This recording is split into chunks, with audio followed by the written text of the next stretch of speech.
My neighbor retired in March, and in June he was back at his old company 3 days a week. Did he need the money? No, he has enough. He told me the house was too quiet and he did not know what to do with a Tuesday. Hello and welcome back, everyone. I'm Stasy. And I'm Mike, glad to be here with you again. I have been thinking about that Tuesday all week. So here is our question for today. Should you give things up now to have a better retirement later? For me, the answer is no. I don't want to spend 40 good years paying for 1 year that I may never see. I would say the opposite. The person you will be at 70 is real, and somebody has to pay for that person's life. My aunt worked for 20 years without a real vacation because she was saving.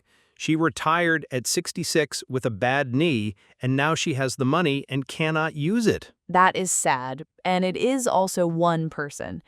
I read a study that says most people in their 60s say they saved too little, and almost nobody says they saved too much. Of course they say that. Nobody ever asks them about the trips they did not take. Save 15% and live on the rest. That is not a sad life, that is a normal one. Then explain the people who save 70%. There's a man called Pete Adney, and he stopped working at 30. I know his blog. He lived on very little for 10 years, and now he never has to work again. 10 years of counting every dollar in your 20s? Those are the most expensive years to give away. That is my idea taken too far, and I would not do it either. But he was free at 33, and most people are not free at 63. He was free from work. He was not free from the 10 years he spent eating rice. And he writes a blog every week now, so he is still working.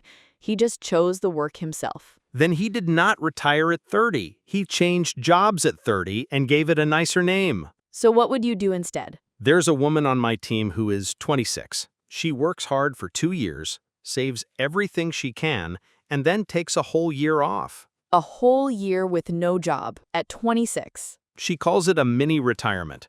She takes the free year at 27 instead of waiting until 67. And what does she actually do with a year like that? Last time she lived in Portugal, she learned to surf, and she slept 8 hours every night. She came home and found a better job in a month. That sounds wonderful, and I still see the problem. She will do this 4 or 5 times, and then she's 50 with almost nothing saved. Or she's 50 with 5 free years that most people never get. Her older self can have the office. I do like one part of it. She saves hard first and spends the time after, so it's still a plan. That's all I'm asking for. A plan with some of the freedom in the middle. But look at your neighbor again. He had the money and the free time, and he went back anyway. Because nobody plans the day after. People plan the money and forget the hours. I read a study that says people who stop working with no plan feel worse in the first year, even when the money is fine. Warren Buffett is over 90 and he still goes to the office. That man does not need one more dollar. So work is not only money for him, and it is not only money for a lot of people. Then let people work a little for a long time, instead of a lot and then nothing. Here is a harder question. Should children pay for their parents when the money runs out? In my family, yes. My mother sends money to my grandmother every month, and nobody in that house calls it a problem. In many countries, that is completely normal, and I understand it. But I don't want my son to plan his 30s around my 60s. He might want to help you. Helping your parents is not a punishment. It is a punishment when he says no to a house because of me. I would rather save now than take his choices later. That is the first thing today that makes me want to put money in a bank. Then answer this one. Money or health? And you can only keep one. Health, and I will not even think about it. My father is 71, he swims 3 times a week, and he has less money than my aunt and a much better life. Health for me too, but health costs money as well. My uncle's operation cost $11,000, and his savings paid for it. So we spend our health to make money, and then we spend the money on our health. which is why the answer is not one or the other. Walk every day and save every month. Then let me ask you something practical. Somebody listening is 35 and hates the job, and retirement is 25 years away. Don't quit on Monday. Save 3 months of money first and then start looking. 3 months is a good rule, but don't wait 5 years. People say next year for a decade.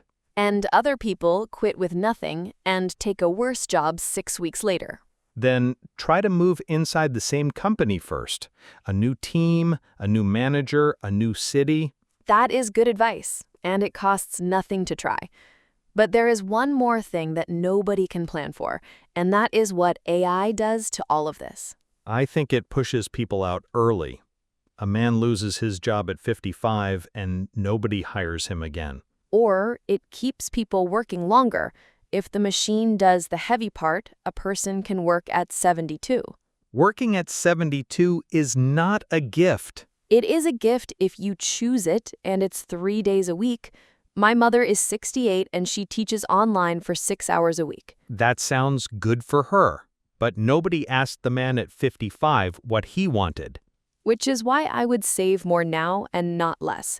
If the years after 50 are not safe, then the years before 50 matter more. Or it means take the year off at 30 because the plan can break anyway. So here is the last question. Work less for your whole life or work hard and then stop completely? Work less always. 4 days a week from 30 to 70, and I keep my Tuesdays the whole time. Work hard while you are strong. You earn more in your best years, and that money grows for 30 years. And you spend your best years inside a building. Some of them, yes. Then I stop at 60, and I have 20 years that belong to me. My answer has not changed. Don't save your whole life for one day, because that day can be shorter than the plan. And my answer has not changed. Take care of the person you will be at 70, because nobody else is going to. I am still thinking about my neighbor and his quiet house. Then plan your Tuesdays now, and not only the money. I can plan a Tuesday. I have been practicing for years. So what about you? Are you saving for later, or are you spending on now? And what will your Tuesday look like when nobody is waiting for you at work? Team save for later or team live now? Tell us in the comments. We read them all. Thank you for spending this time with us, everyone. And if you see my neighbor at the office on a Tuesday, tell him I said hello. See you next time. Bye, everyone.